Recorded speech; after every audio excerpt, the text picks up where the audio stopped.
Good morning, aspirants. Welcome to Daily Current Affairs Analysis brought to you by Shankar IAS Academy. These are the topics for today's discussion. The first topic about National Security Advisor and Shanghai Cooperation Organization. The second topic about CAR T-cell therapy. The third one is about Godavari and Krishna river linking agreement between Andhra Pradesh and Telangana. The fourth topic about Strait of Hormuz, what is its importance and location. The fifth topic about International Atomic Energy Agency, what are the concerns of this IAEA regarding the current strike on Iran's nuclear sites. The sixth topic about a reset in West Asia, a de-escalation for the world. What are the implications of the current conflict between Iran and Israel? And the seventh topic is about Green India Mission. So these are the 7 topics we are going to discuss in this video. Now let us get into the discussion. Now look at this article. It is about a recent visit of National Security Advisor Ajit Doval, SCO meet in China. That is Shanghai Cooperation Organization meeting in China, and he has asked to shut the double standards in combating terrorism. So in this context, let us discuss about the key points from the remarks of National Security Advisor and also about the Shanghai Cooperation Organization. National Security Advisor condemned the double standards in combating terrorism, and he also urged the SCO members to hold the terrorists and their financiers and the organizers and sponsors of cross-border terrorism accountable. He also expressed concern over UN proscribed terrorist groups. The terrorist groups like Lashkar-e-Taiba, Jaish-e-Mohammed, Al-Qaeda, ISIS affiliates. He also referred to the Operation Sindoor, which is India's response to Pahalgam terror attacks. He proposed algorithm of joint actions for counter-terrorism. So these are the remarks made by National Security Advisor in Shanghai Cooperation Organization meet in China. Now let us see some basics about Shanghai Cooperation Organization. It is an intergovernmental Eurasian political, economic and security organization. So it is a Eurasian intergovernmental organization and it was established in 2001. It was established by a declaration called Shanghai Declaration, and this charter was signed in 2002. So it became effective from 2003. As of 2025, India, China, Russia, Pakistan, Iran, Kazakhstan, Tajikistan, Kyrgyzstan, Uzbekistan were its members. Now these are some of the objectives of Shanghai Cooperation Organization: strengthening the mutual trust, promoting effective cooperations in trade, security, culture, politics, combating terrorism, separatism and extremism, encouraging peace and security in the region. So these are some of the objectives of SCO. Some basic facts about National Security Advisor. Current National Security Advisor is Mr. Ajit Doval since 2014. He reports only to the Prime Minister of India and he heads the National Security Council Secretariat, NSCS. His responsibilities were advising the Prime Minister on strategic and security issues, coordinating the intelligence and security agencies. A National Security Advisor also plays a key role in foreign policy, internal security and defense strategy.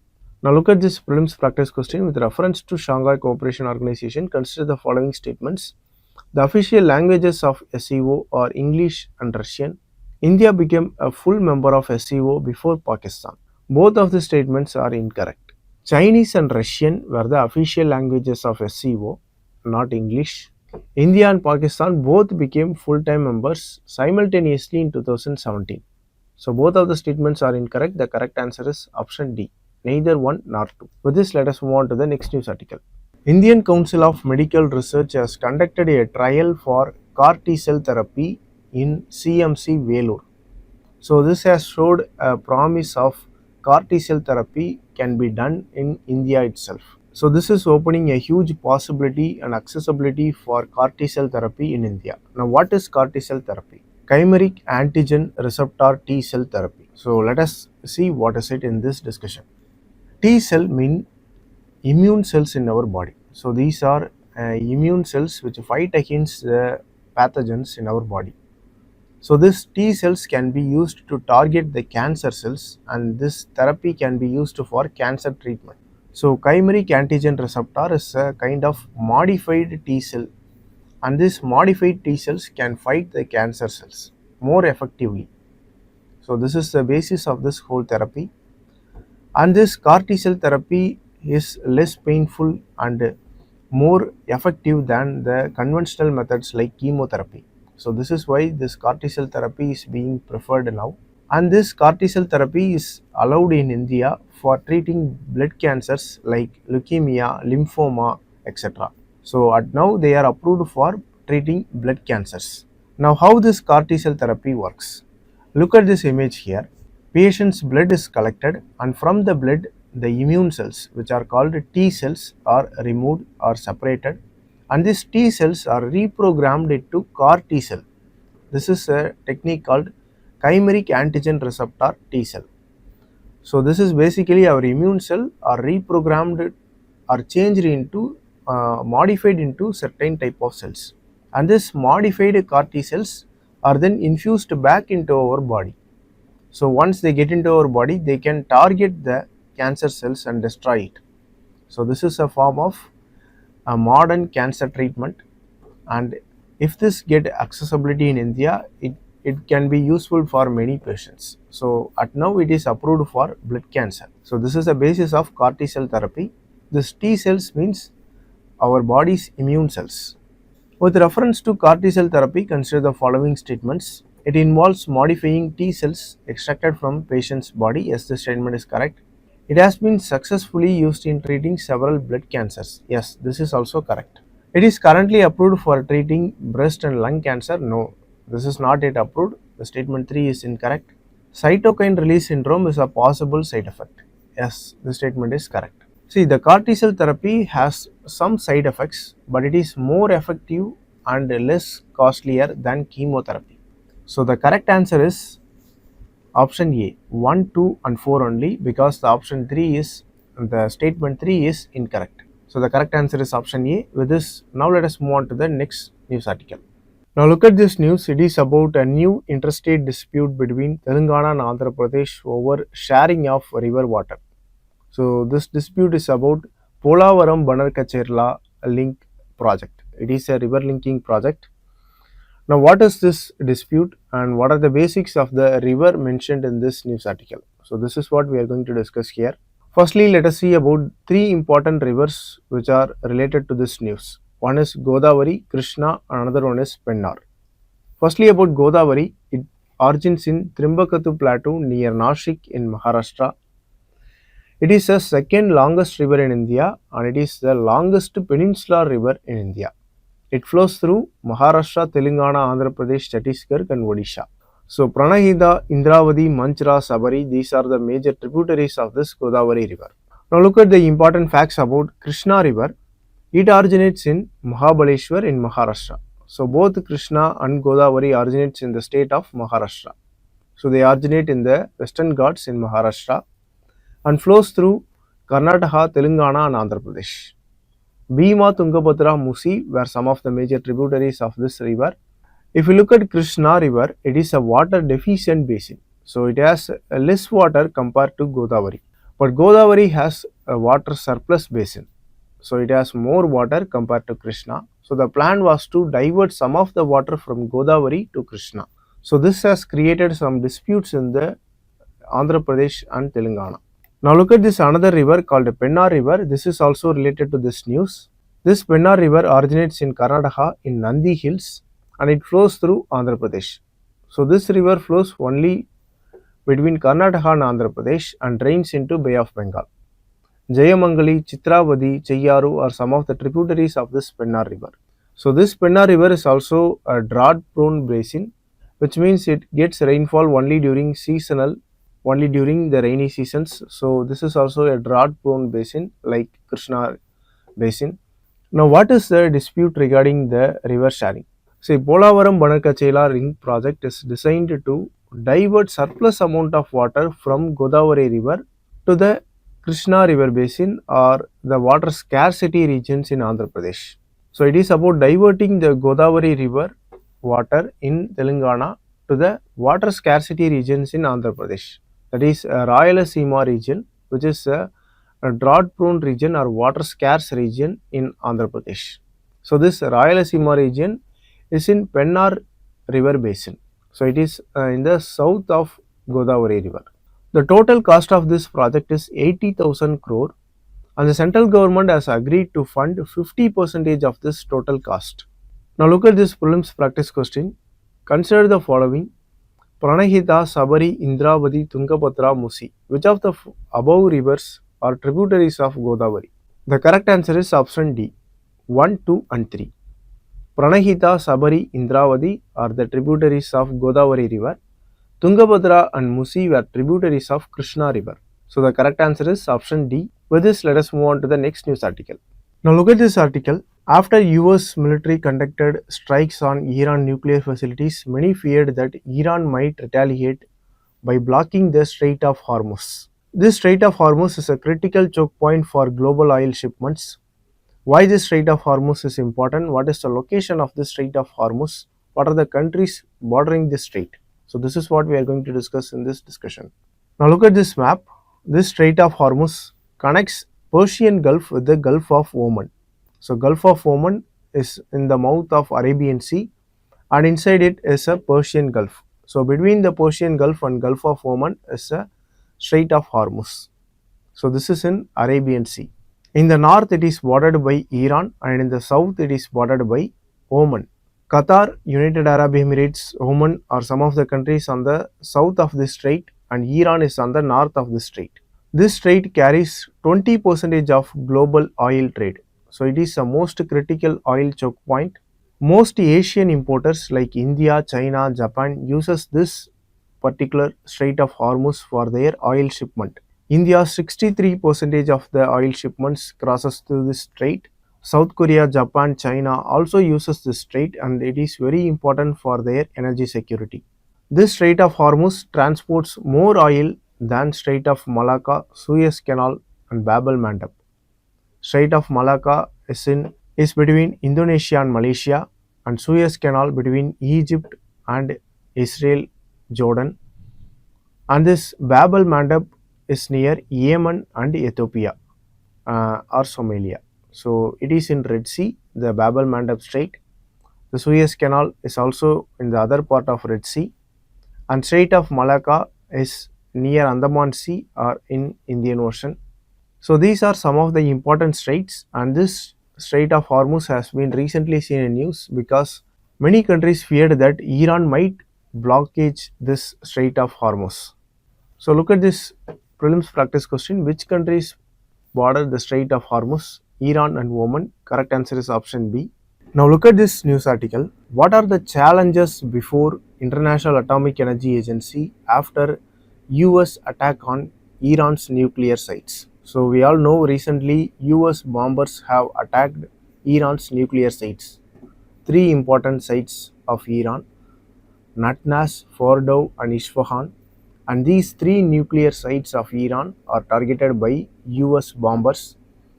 So what are the damages regarding this nuclear sites, and what are the concerns and challenges of International Atomic Energy Agency after these attacks?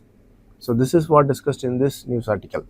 Now what is enriched uranium and what is Iran having in its nuclear facility? See, basically naturally occurring uranium has only 0.7%, that is less than 1% of uranium-235. This uranium-235 is an isotope of uranium, and this isotope of uranium is a fissile material. So only this uranium-235 can be used for generating energy or for creating weapon. So this is only less than 1% of naturally occurring uranium. So the naturally occurring uranium has to be enriched before using it for nuclear reactors or weapons. So this enrichment process has to be done in the nuclear facility. If the uranium is enriched up to 20%, then it can be used for nuclear reactors, that is for energy generation. And for producing nuclear weapons, this uranium has to be enriched nearly up to 90%. So 90% enrichment is required for creating weapons, and somehow up to 20% of enrichment is essential for energy generation, that is for nuclear reactors. So this is about the enrichment process, and Iran has been enriching uranium and they have reached up to 60% of uranium enrichment. So this means they are closer to weapon grade uranium. So if Iran enriches their uranium up to 90%, then they are possible to get a nuclear weapon. So this is what is concern of Israel and USA and other regional powers. So this is why US and Israel has bombed the Iran nuclear facilities, that is in Natanz, Fordow and Isfahan. So these three nuclear facilities in Iran has been bombed by US and Israel. So after this bombing, there is a concern for International Atomic Energy Agency. What if there is a radioactive pollution in those areas? What if the uranium fissile material is destroyed and there is a radioactive fallout? So this is what the concerns and challenges.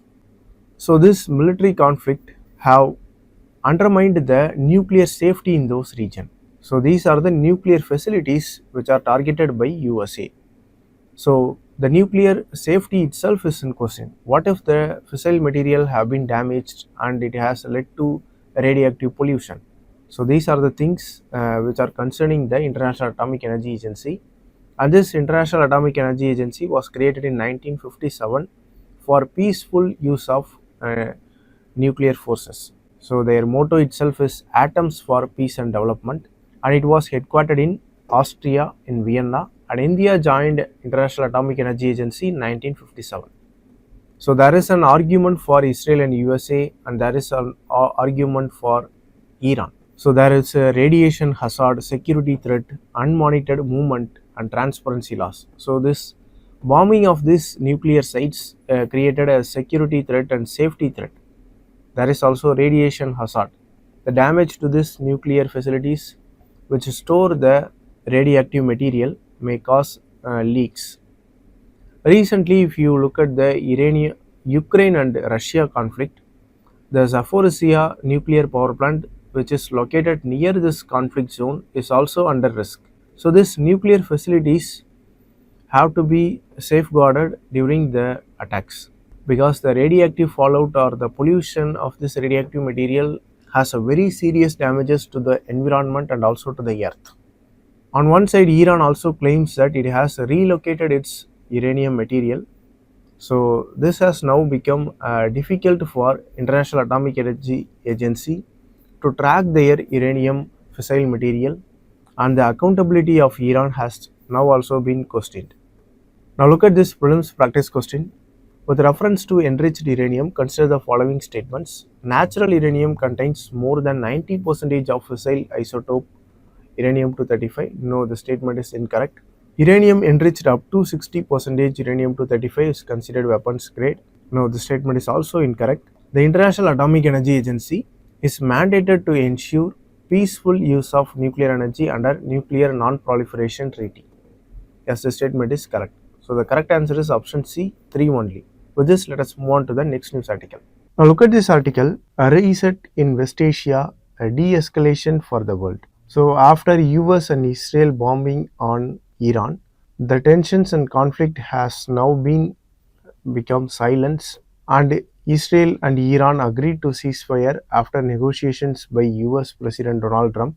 But this reset in West Asia, does it mean a de-escalation for the world? So this is what this news article is exploring. In this context, let us discuss about the implications of this Israel-Iran war and what are the global and regional implications of this conflict. Israel and Iran were allies and they had a good relationship before 1979. The relationship began to deteriorate after the Islamic Revolution of 1979 in Iran. Before 1979, Iran was ruled by Shah rulers and they have maintained a good relationship with Israel and they also supported Israel. But after 1979, Islamic Revolution took place in Iran and Ayatollah Khomeini took over the power of Iran. So he is currently the supreme leader of Iran, and this new government after 1979 revolution didn't like Israel. So they hated Israel and they also hated the existence of Israel. So Iran had its proxy networks in Syria, Lebanon, Jordan, Yemen, and they are operating everywhere to destabilize Israel and their power. So Israel-Iran cooperation didn't get good after the 1979 Islamic Revolution. So Israel is concerned that Iran is developing nuclear weapons secretly, and there has been 60% enrichment of Iran's nuclear facilities. So Israel and US bombed the Iran recently. In retaliation, Iran has bombed the US air bases in Qatar. After this, both Israel and Iran decided to stop their retaliations, stop the conflicts. Now, what does this temporary ceasefire meant to the region, that is in West Asia, and to the world? Israel has emerged as the sole nuclear power in the West Asia. After this conflict, Israel is planning to annex whole of the Gaza and West Bank. So the Palestine problem is not yet over. Iran's proxy networks has been dismantled or destabilized. So Iran's power in the region has been deteriorated after these strikes. Actually, Iran's proxy networks have been reduced in Lebanon, Syria, and Jordan. Only the Houthis in Yemen have been a stronghold of Iran's proxy network. So, this is a regional implication of this conflict between Israel and Iran. Now, let us see the global reactions. Russia and China, even though they are strategic partners with Iran, they remained silent during this conflict. European Union members have not involved in any diplomatic or military intervention in this conflict, and they have showed a very weak or silent response to this conflict. So based on this conflict between Israel and Iran has undermined the global rule-based order, because this has affected the sovereignty of Iran and Israel. So even though the ceasefire was implemented and the conflict was currently stopped, this has undermined the global rule-based world order. So this is a main question regarding this topic. Critically analyze the implications of US-Israel strike on Iran for regional stability, global power dynamics, and India's strategic interest. So interested aspirants can try to answer it. With this, let us move on to the next news article. Now look at this article. It is about Green India mission. So what is India's fight against the land degradation? So this is what this article from Indian Express. So originally this Green India mission was launched in 2014 under National Action Plan for Climate Change, but it was renewed recently for 10 years from 2021 to 2030. So the objective of this Green India mission is to increase the forest and tree cover to 5 million hectares, also improving the forest quality, enhancing the biodiversity and ecosystem services, supporting the forest-based livelihood, and creating a strong carbon sink.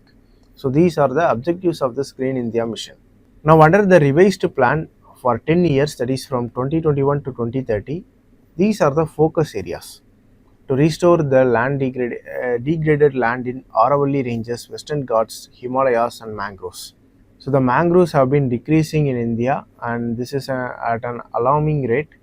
And restoring the degraded land in Aravalli, Western Ghats, and Himalayas is also important. So this Green India mission aligns with the Aravalli Green Wall project.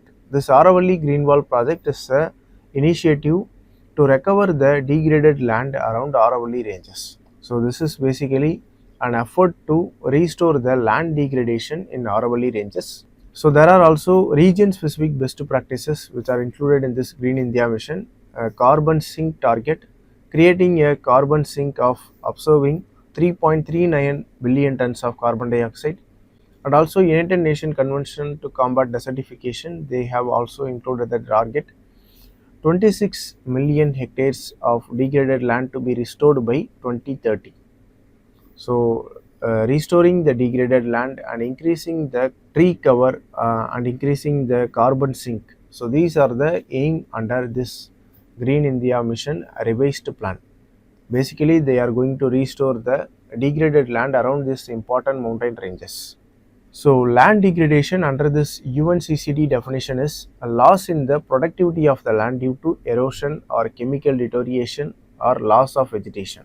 So all this includes land degradation, and the major causes for the land degradation: unsustainable agriculture, that is overcropping, overgrazing, excess fertilizer use, then deforestation and urbanization, land use change, water mismanagement. So diverting the water leads to a drought and land degradation in one side and too much water on another side. So this water mismanagement and climate change impacts. So these are major causes of land degradation.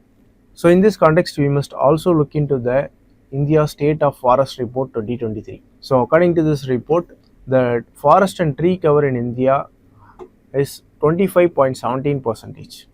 The net forest cover increased and the tree cover also increased. But what is the concern is, even though the forest cover and tree cover increased, it is the natural forest which is decreasing. So the total area of natural forest is decreasing, but still the forest cover is increasing. This is because our definition of forest also includes the plantations. So many monoculture plantations which are covered vast area are also included under this forest cover. So it means even though the naturally occurring forest or the forest which are occurring over a long period of time, so this natural forest area is decreasing. So the top gainer states were Chhattisgarh, UP, Odisha, Rajasthan, and the state which have lost their forest cover were Madhya Pradesh, Karnataka, Ladakh, Nagaland. There is also a reduction in mangrove cover. So these are some of the important facts regarding the India State of Forest Cover 2023 report. Now this is a mains practice question regarding this topic. If you like the video, please share it with your friends and don't forget to subscribe to Shankar IAS Academy YouTube channel. Thank you for watching.